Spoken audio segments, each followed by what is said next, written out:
पापा आप ठीक कह रहे हैं, गलती मेरी ही है जो मैंने बड़ी मां की बातों पर विश्वास किया, लेकिन मैं भी हार मानने वाला नहीं हूं। पिनाकिन के लिए कोई अच्छी लड़की ढूंढ के रहूंगा, लेकिन नंदिनी के साथ तो उसका विवाह नहीं होने दूंगा।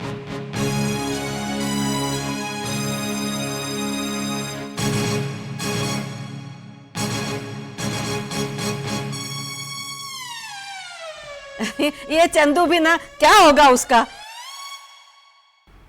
लड़की दिखने में भी कितनी स्वीट थी चंदू भाई, और गाना भी कितना अच्छा गाती थी। मेरा बाबू छैल छबीला। तुझे तो विद्या बहन की पेपी भी बहुत स्वीट लगी थी। वो उसका कुत्ता? अरे पप्पी नहीं, पेपी, उनकी मोपेड। ऐसे प्यार से उसे सहला रहा था। मोपेड से शादी करेगा बेवकूफ।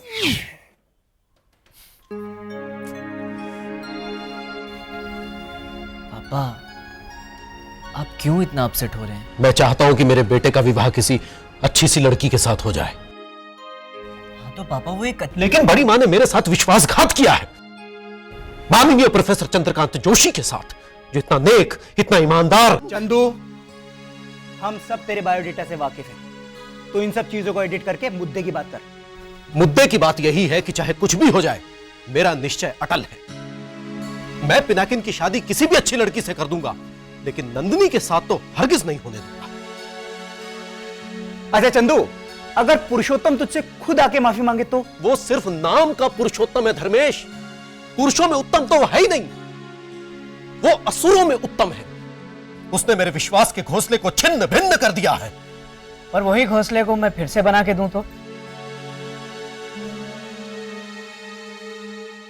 तू, तेरी हिम्मत कैसे हुई प्रोफेसर चंद्रकांत जोशी के घर में प्रवेश करने की? तुरंत पलायन कर जा, दुष्ट पापी नराधम कपटी।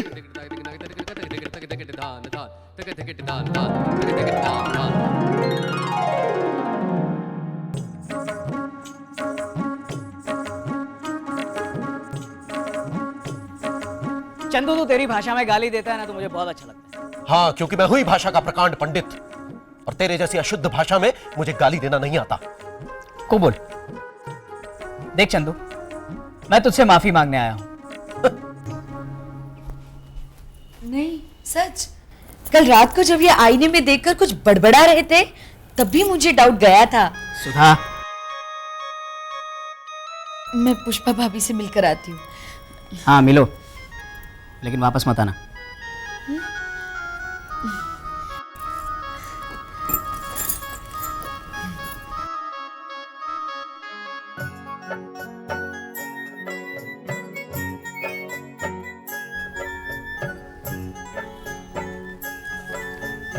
ये ले चंदू, मैं तेरे लिए काव्य संग्रह लाया हूं। मैं दुष्ट पापियों के हाथों तुच्छ भेंट नहीं स्वीकारता। ठीक है, पिनाकिन तू दे दे। नहीं पिनाकिन, तू भी इसे नहीं छुएगा।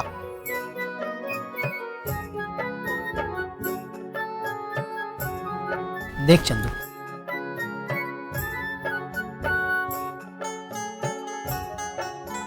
मैं यहां तुझसे लड़ाई या झगड़ा करने नहीं आया हूं।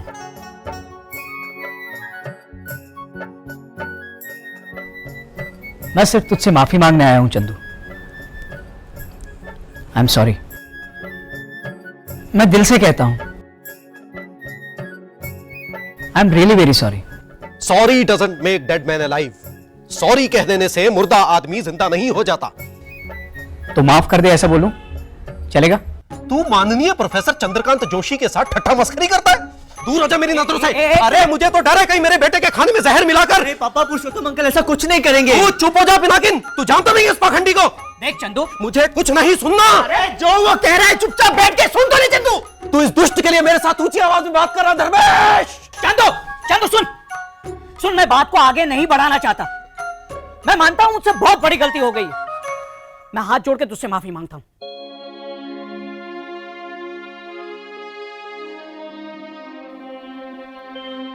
चंदू, तू जो कहेगा मैं करने के लिए तैयार हूं। तेरे लिए, पिनाकिन के लिए, और खास तौर पे मेरी बेटी के लिए मैं जो कुछ भी कर सकता हूं मैं करूंगा। तू बोल मैं क्या करूं तेरे लिए, बोल। तो इस पूरी दुनिया के सामने मेरे पांव में गिरकर दया की भीख मांगेगा। ठीक है, मुझे मंजूर है।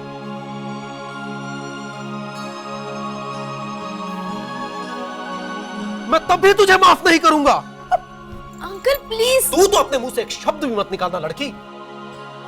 तेरे नाटकबाज बाप के लिए तूने मेरे प्यारे भाई शैलेश, मेरी देवी स्वरूपा बड़ी मां के लिए ऊंचे सुर में बात की, उनकी बेइज्जती की। तू असंस्कारी। चंदू,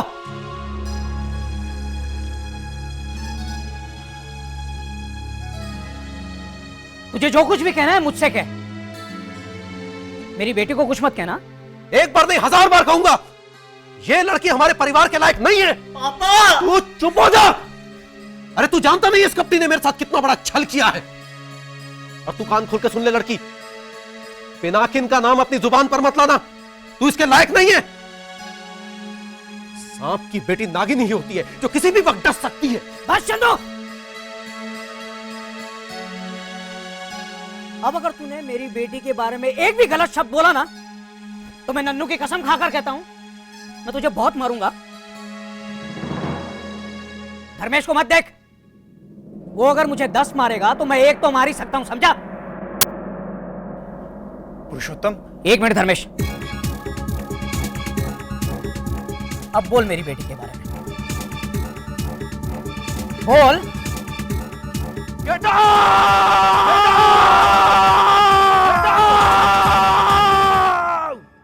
पुरुषोत्तम भाई तो चले गए, लेकिन टीचर जी की आवाज भी चली गई।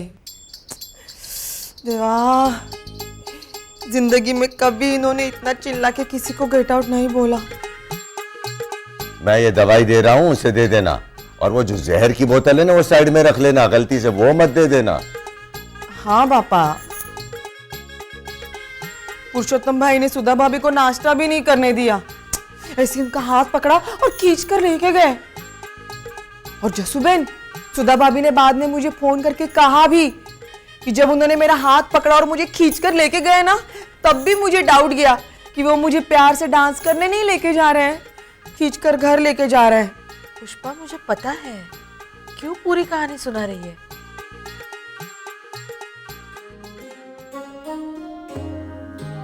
पुष्पा, ये दवाई चंदू को 3 बार दे देना, कल सुबह तक ठीक हो जाएगा। और उसे कहना कि ज्यादा चिल्लाए मत, तो वरना जितनी आवाज बची है ना वो भी चली जाएगी।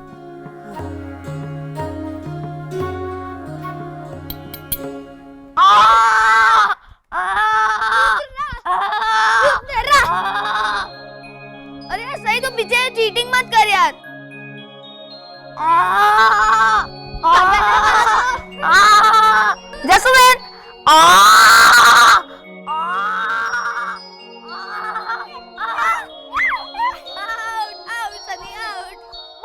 जसूबेन,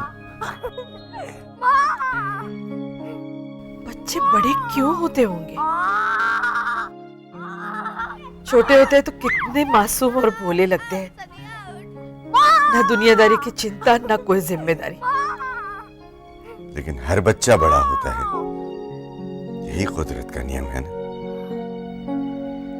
और उसके बड़े होने के साथ साथ उसका भोलापन और उसकी मासूमियत भी कम हो जाती है। कितना छोटा था हमारा पिनाकिन, जब चंदू उसे डांटता था या कुछ कहता था तो अपनी तोतली जुबान में फरियाद करता था, जच्चू बेन, जच्चू बेन। जसूबेन,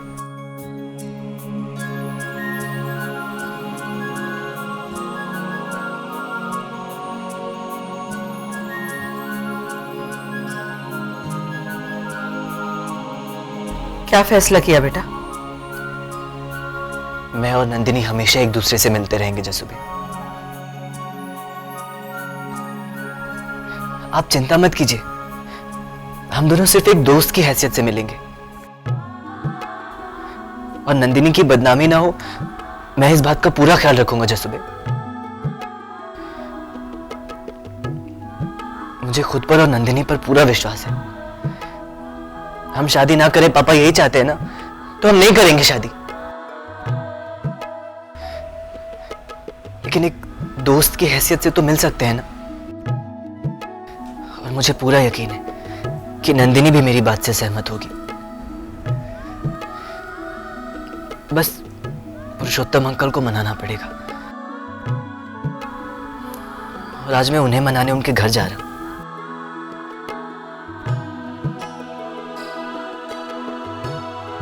आज फैसला हो जाएगा जसू भाई।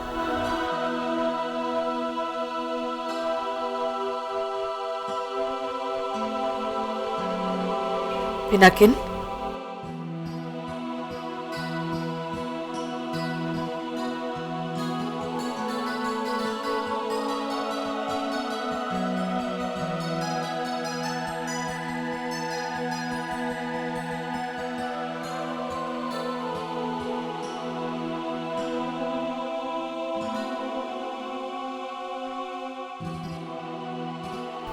मैंने सही फैसला किया ना जसू भाई?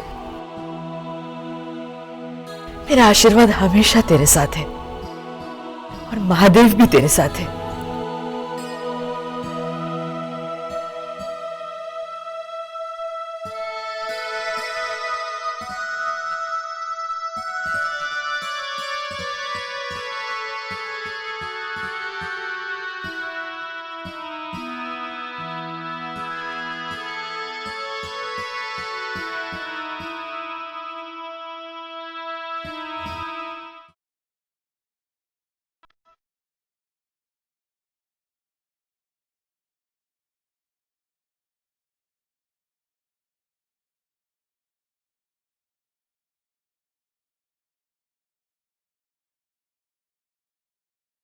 नन्नू बेटा।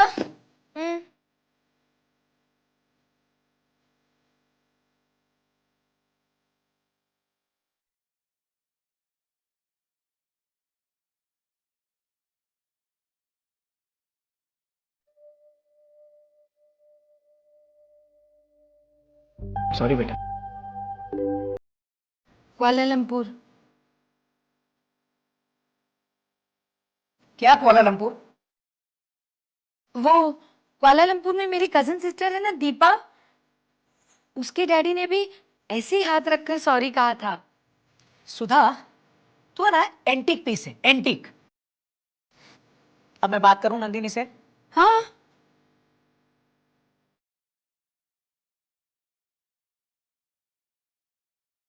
बेटा मैंने बहुत कोशिश की, लेकिन वो पापा, आपको मुझे एक्सप्लेनेशन देने की कोई जरूरत नहीं है।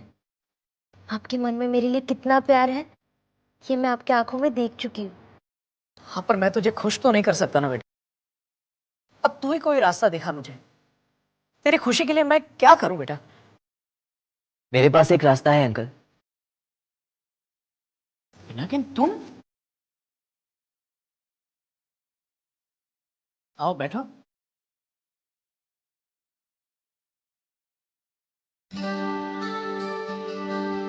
सॉरी, वो मैं गुस्से में। अरे नहीं नहीं अंकल, आपको सॉरी फील करने की कोई जरूरत नहीं है। उस वक्त गुस्सा तो मुझे भी बहुत आ रहा था, लेकिन खैर मैं आपसे ये कहने आया हूं कि मैं और नंदिनी शादी नहीं करेंगे।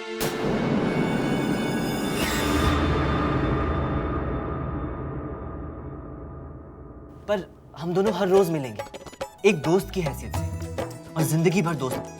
पर पिनाकिन बेटा, आप चिंता मत कीजिए अंकल, हम यहीं आपके सामने, आपके घर में, आपकी प्रेजेंस में मिलेंगे, सुख दुख की बातें करेंगे। पापा हमें शादी करने से रोक सकते हैं, पर मिलने से तो नहीं रोक सकते ना। वाह पीनू, ये तो ब्रिलियंट आइडिया है। मैं भी तुम्हें तुम्हारे घर आकर मिलूंगी, वो भी चंदू अंकल के प्रेजेंस में। वो कब तक अपनी जिद पे अड़े रहेंगे? 1 साल, 2 साल, 10 साल? कभी तो उनका मन पिघलेगा ना। हाँ, हम अपनी दोस्ती से उनका मन जीत लेंगे।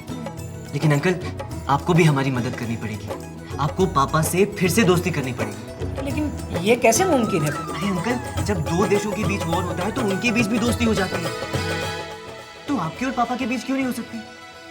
आप हमारी खुशी के लिए इतना नहीं कर सकते अंकल?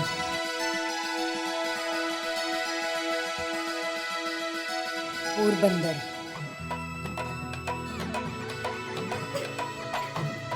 पोरबंदर?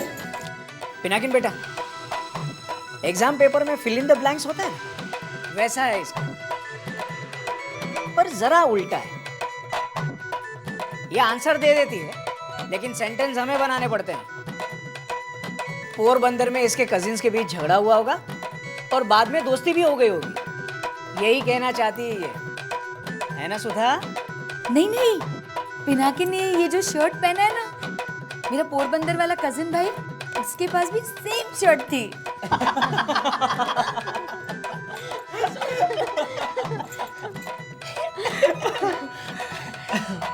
अब देखना बच्चों, मैं चंदू से कैसी दोस्ती करता हूँ।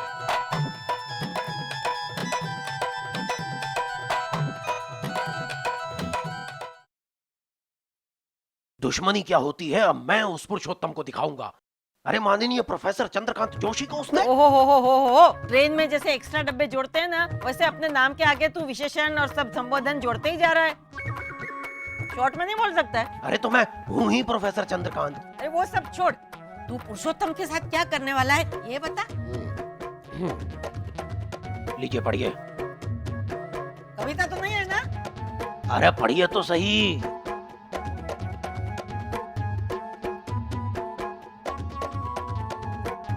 मैं प्रोफेसर, लिखने में भी संबोधन नहीं छोड़ता है। मैं प्रोफेसर चंद्रकांत जोशी पुरुषोत्तम को मंदिर में चढ़ावा नहीं चढ़ाने दूंगा। उसके दर्जी से ये जरूर कहूंगा कि उसके कपड़े ठीक से ना सिए। पुरुषोत्तम मेरी कविता सुनने को तरसेगा, फिर भी मैं उसे कविता नहीं सुनाऊंगा। वो तो वैसे भी नहीं सुनने वाला है। अरे सब फालतू आइडिया है। अरे आगे तो पढ़िए। मुझे कुछ नहीं पढ़ना है, वो आगे भी सब ऐसा ही होगा, मुल्ला की दौड़ मस्जिद तक। ये तू सुन, मेरे पास एक आइडिया है। आपने मुझे सुनने को नहीं कहा। तू भी सुन, चंदू सुन। हाँ बताइए। पहले बैठ इधर। देख, तुझे अगर पुरुषोत्तम से दुश्मनी निकालनी है ना, तो मैं कहती हूँ ऐसा कर, लेकिन हाँ, इसमें मेरा नाम नहीं आना चाहिए। हाँ, सोच मत, मैं कहती हूँ ऐसा करेगा तो तू ही फायदे में रहेगा। ठीक है, कहिए। तू पुरुषोत्तम से दुकान हथिया ले, उसे कहे कि भाड़ा भाड़ा छोड़, दुकान खाली कर। उसने तेरे सम्मान पर वार किया है, तू उसके धंधे पे वार कर। वो तो सड़क पर आ ही जाएगा, फिर वहीं तू कोई अपना बिजनेस शुरू कर। एक पल दो काज। चंदू, यही मौका है, ऐसे मौके बार बार नहीं आते। पुरुषोत्तम को दुकान से निकलवाने का तेरे पास बहुत बड़ा कारण है, दुश्मनी। हाँ, इसमें मेरा नाम नहीं आना चाहिए। हाँ, बात तो सही है बड़ी माँ, लेकिन बड़ी माँ, अरे पर बा, पुरुषोत्तम भाई को हम लोग दुकान से निकालेंगे कैसे? उन्हें तो हमने बरसों से दुकान भाड़े पे दी है और अब तो उन्होंने भाड़ा भी बढ़ा दिया। चिराग, जो बरसों से नहीं हुआ वो अब होगा। उसे दुकान से निकालने का आइडिया मेरे दिमाग में आ रहा है। देखा, मेरी छत्र छाया में तेरा जंग खाया हुआ दिमाग भी काम करने लगा। क्या बड़ी माँ? ये बता, क्या आइडिया आया तेरे दिमाग में? आइडिया अभी थोड़ा अपरिपक्व है, उस पर ठोस विचार करके उसे परिपक्व बनाऊंगा, फिर आपको बताऊंगा। इस कार्य के लिए मुझे किसी की मदद की जरूरत है, और वो मदद सिर्फ एक ही आदमी कर सकता है। कौन? चिराग। मैं? हाँ चिराग, अब मैं और तू दोनों मिलकर पुरुषोत्तम के खिलाफ नाटक खेलेंगे। वहां पुरुषोत्तम दुकान से आउट, वहां नंदिनी पिनाकिन के दिल से आउट।